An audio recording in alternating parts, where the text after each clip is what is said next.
golpe de Estado. Diferentes juntas militares gobernaron la Argentina desde esa fecha hasta el 10 de diciembre de 1983.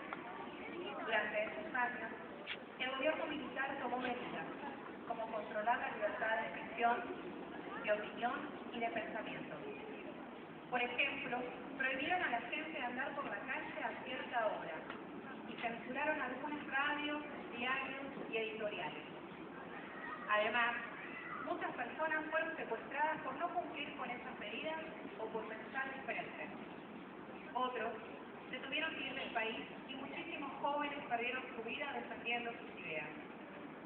En este contexto político y social, en abril de 1982, un grupo de jóvenes llamados a cumplir el servicio militar obligatorio fueron convocados a protagonizar una guerra para recuperar nuestras Islas Malvinas.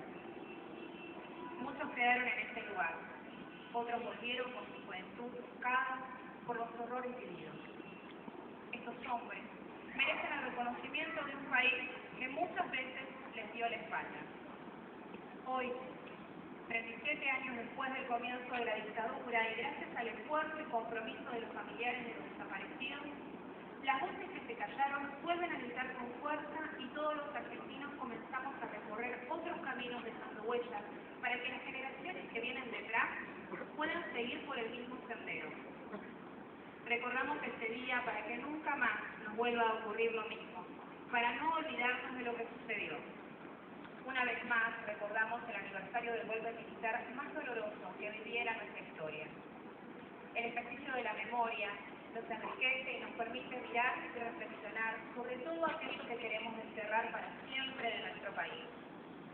Esta ida y vuelta entre el pasado, el presente y el futuro favorece la interpretación de los hechos pudiendo analizar el proceso recordado con su proyección a la actualidad y rescatando sus valores significativos.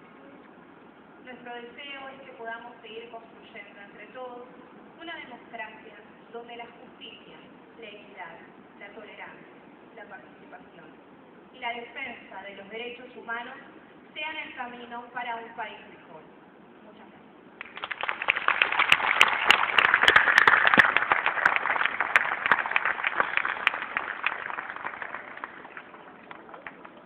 El profesor Cosme nos contará sobre la guerra de Malvinas.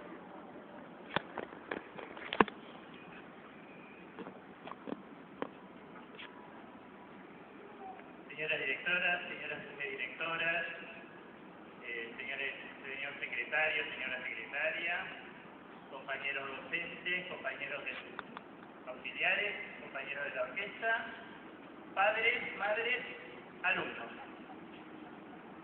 Las Malvinas argentinas clama el viento y ruge el mar, dice la antigua marcha que todos aprendimos a cantar en la escuela, y si bien todos sabemos que la canción patria reclama una gran verdad, lo que no se conoce con precisión era lo que se recordaba el martes pasado, ya que el feriado era por ser el Día del Veterano y de los Caídos en la Guerra de Malvinas. Y es a ellos a quienes me voy a referir con esas palabras. Si la historia la escriben los que ganan, quiere decir que hay otra historia, la verdadera historia. Y esto fue así desde el Imperio Romano en adelante.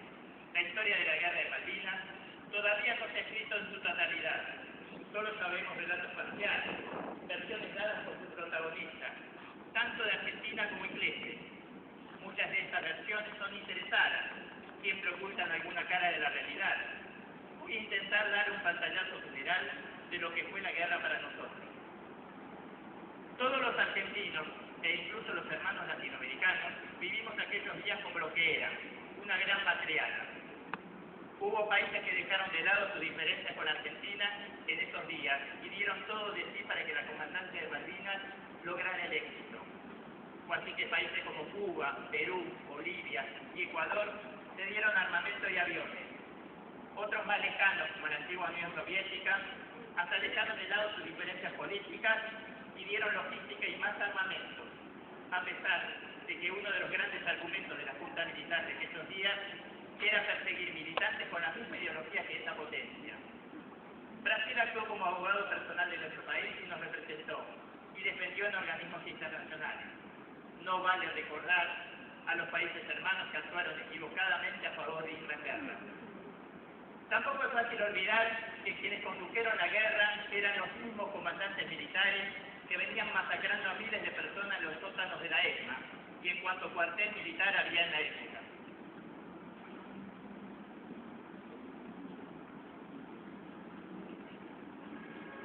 Pero a quienes no podemos olvidar y debemos recordar imperiosamente es a los cientos de chicos que murieron durante la guerra, vistiendo el uniforme argentino, mal preparados y peor alimentados, como así también a los cientos de muchachos que murieron por las secuelas que la guerra dejó en ellos. Muchos muertos de miedo, pero valientes en el frente de batalla, empujados por los anhelos de miles de compatriotas que creyeron posible vencer a una potencia colonial como Inglaterra.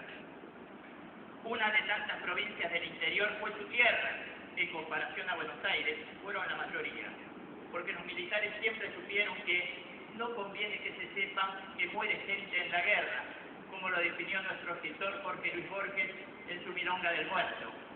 Si tomamos como ejemplo a la provincia de Corrientes, que aportó casi 50 combatientes caídos en combate y más de 300 que luego fallecieron como consecuencia de las secuelas de esa misma guerra, nos damos cuenta de toda la tragedia.